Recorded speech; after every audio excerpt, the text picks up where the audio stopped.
Hello and welcome to All Right, Now What? I'm your host, Andrea Gunrad from the Canadian Women's Foundation.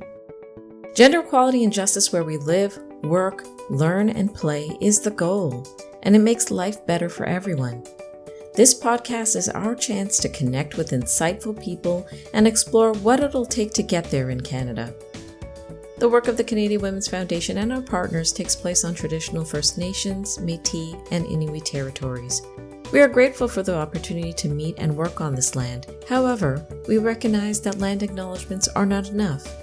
We need to pursue truth, reconciliation, decolonization, and allyship in an ongoing effort to make right with all our relations. In this episode, I'm interviewing journalist and author Elizabeth Renzetti. Her most recent book is the national bestseller What She Said: Conversations About Equality. In 2020, she won the Landsberg Prize, presented by the Canadian Journalism Foundation and the Canadian Women's Foundation, for her reporting on gender equality. She is co-author, with Kate Hilton, of the Quill Packet series of mystery novels. She lives in Toronto with her family and two very bad cats. I start by asking Elizabeth to do the Gender Equality Changemaker quiz we launched earlier this year as part of our new Count Me In initiative for a gender equal Canada. Please check it out yourself at yescountmein.ca. It turns out I'm a challenger. It kind of does feel like, yeah, of course, because I've made my living, as an opinion columnist. And I remember in grade 10, I challenged my geography teacher on something, and he told me I was going to hell in a handbasket, which I didn't even know what that meant at the time. But I have, spent my life kind of poking the bear. Let's just say that. So it didn't actually surprise me very much. Take a step back. I know you get asked a lot of questions about your writing, your journalism, your incredible award-winning work. I want to ask you about life lessons that you bring to your work and building this intersectional gender equality today. You've gone through a lot, you've learned a lot. Share some core life lessons about this and tell us a bit about yourself in this as a challenger and a truth teller. Well, I'll tell you where it kind of all started, which is when I was in probably grade 3, let's say, at my school. I was in the library, which is my safe place, and there was a big pink eraser there. And because it belonged to the library, I thought I would write library on it, but I could only fit the words LIB on it because it was a small eraser.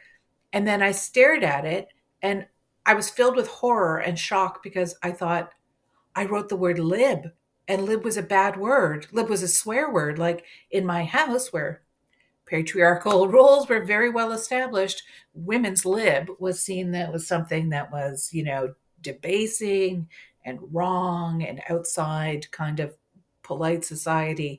And I thought I'd done a terrible thing. I thought I'd written a swear word. So that's kind of where like baby feminist Liz was born. And then, I was a women's issues reporter at my school newspaper at TMU. It was then called Ryerson Journalism School. And I was always a feminist. I was going to marches and things, protests and things like that. And I was a young journalist. I was an editor at the Globe and Mail when, in 1993, when the paper decided to launch what was called the men's column, as if the entire newspaper was not already run, edited, photographed, sourced by men. And I became enraged, and I wrote a column in response to this.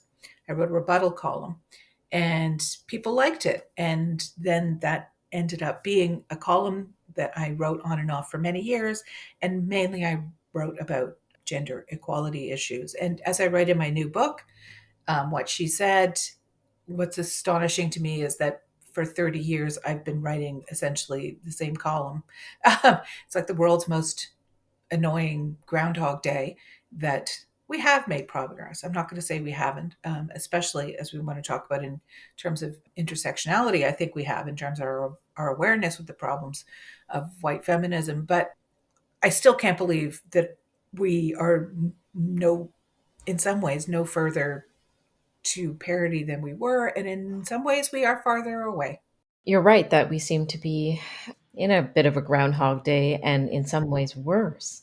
So that's why I'm excited about your book. I'm excited about any feminist book that comes out, but certainly when you have something to say, I will read it. I will listen to it. I know a lot of people will. So share a bit. Tell us what this book is about, what she said, and why you felt moved and passionate to write this now. It is a book about how we are not as close to gender equality as we thought we were. And in many ways around the world, women's rights are being rolled back. And the women who are disproportionately affected in a negative way are women from traditionally marginalized communities, whether we're talking about racialized women or queer women or disabled women, women from lower socioeconomic statuses. They suffer even more under the kind of the different realms that I look at. I use my reporting and my personal stories as a way to examine sort of different areas where we see the impact of this. So, in healthcare, in wealth accumulation and pay, in the care economy, in the arts, in politics, and in the area of how violence affects women and children in particularly harmful and ongoing ways. And I try to do it, it sounds funny, but I try to do it with humor and with heart and with hope. I mean, I think you're famously known for humor, heart, and truth. And that's what I appreciate about your frame. I am fascinated by your inclusion of the arts. Tell us a little bit more about that. I hear a lot about pay gaps. I hear a lot about gender based violence. Those types of issues are critical and huge, but the arts is underspoken. I could have looked at a bunch of different places in the arts. I chose to look at filmmaking because I love movies and I grew up loving movies and I still love movies. And what I do is I look at how women filmmakers were actually at the dawn of filmmaking, there were a lot of women filmmakers, and there were a lot of women in different areas of film production. So they were producers, and they were editors, and they were story writers, and they were directors. And then, as we realized that there was money to be made in Hollywood, as in many other industries, computers is another one, women got pushed to the side as the industry became financialized.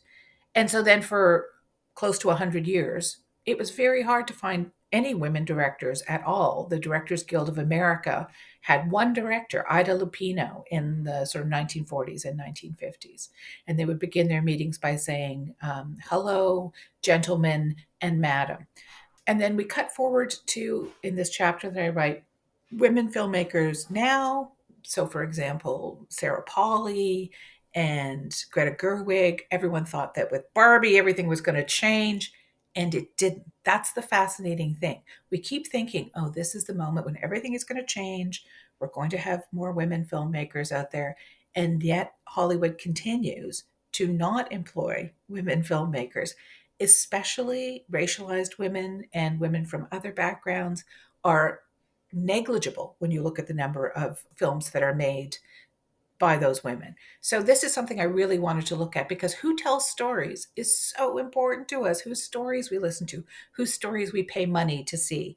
And so I wanted to examine that area. But that also gives me hope because, for Sarah Polley and Greta Gerwig and other filmmakers like them, have a different way of making movies that isn't kind of chaotic and wild and destructive that as we valorized from male filmmakers in the past. It's much more sort of collaborative and inclusive, and I find that very heartening.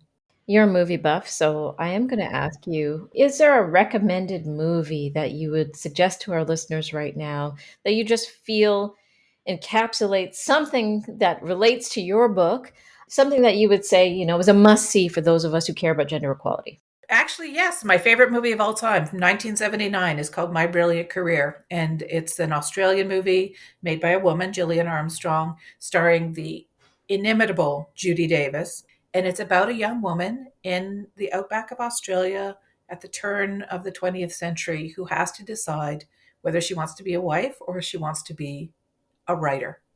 I'm not going to spoil it for you, but the challenges that she faces are so fresh today, especially as we live in this era of like trad wives and kind of rolling back of gender norms. It's a beautiful, lovely, romantic, uplifting, and sad, bittersweet movie. Let me ask you this. What got you into writing? You were a kid who found a safe place in libraries. Why do you do writing? And what kind of writing would you like to do next? Well, I do writing because I'm bad at everything else. There's, it's the only skill I have, unfortunately, or fortunately. And I do like fiction writing. So I'm now a mystery author. I co-write mysteries with my friend Kate Hilton, and I love that. And they're very feminist mysteries. They're very funny mysteries. They're set in a small town in Ontario, and the second one is coming out next year. It's called Widows and Orphans. So more fiction is what I want to do. Yes. And it goes right back to your insight that the stories that we pay for, the stories that we value because we value what we pay for and we pay for what we value, fortunately or unfortunately, tells you a lot about where we are. I really appreciate the hope that you've taken on at the same time that there's a lot of things to be concerned about and work on. Riddle me this. Give me a powerful takeaway that you would share to our listeners how they can become better equality change makers. It just occurs to me. You saying that you don't feel you're good at anything else, so you use what you got for gender equality, truth telling, and change making. Can you give our listeners something that they can take away from this lesson here? Well, I think use what you've got is an exceptionally good lesson. And think about yourself. Are you a talker? Are you a doer? Are you a listener? Are you a collaborator? Think about those things and then apply those to to your life. If you're a collaborator, go out and be in a protest if you want, or join a volunteer organization. If you're a talker, call up your MPP about something that is important to you. There's so many ways that you can be involved in the betterment of the world, and they don't take money, they don't even take much time. The main one, I would say, is to speak up. I still am kind of shocked and saddened at how we as women and girls repress ourselves and try to take up as little space as possible and are afraid of our voices and are afraid of our opinions. And conversations are the way, we build teams, they're the way we build relationships, they're the way we do, the good trouble that civil rights activists told us about. And it doesn't cost you anything. And it's actually like really liberating and really fun when you start to speak up. And you won't go to hell in a handbasket, like my geography teacher told me. Liz, I have one last question, I promise you. When you say that, sometimes I hear people saying, I do believe these things. And I find it something like I get nervous. I don't know how to push through. It occurs to me that you're somebody who has a long history of pushing through maybe the fear and the hesitation. Can you give any tips about in the moment when you want to speak up? How can you push through? I think maybe you picture yourself in in an hour's time or a day's time or a week's time, and you're proud of yourself. Like, oh, think of future me. I am so proud that I said that thing. And nothing happened. There weren't any consequences. The roof didn't fall in. I didn't lose my job. My partner still loves me. My kids don't hate me. So project yourself into the future where you're happy that you did a brave thing. All right, now what? If you want to make sure no woman, girl, two-spirit, trans, or non-binary person feels out of options, out of sight, out of time, or out of mind, visit yescountmein.ca today.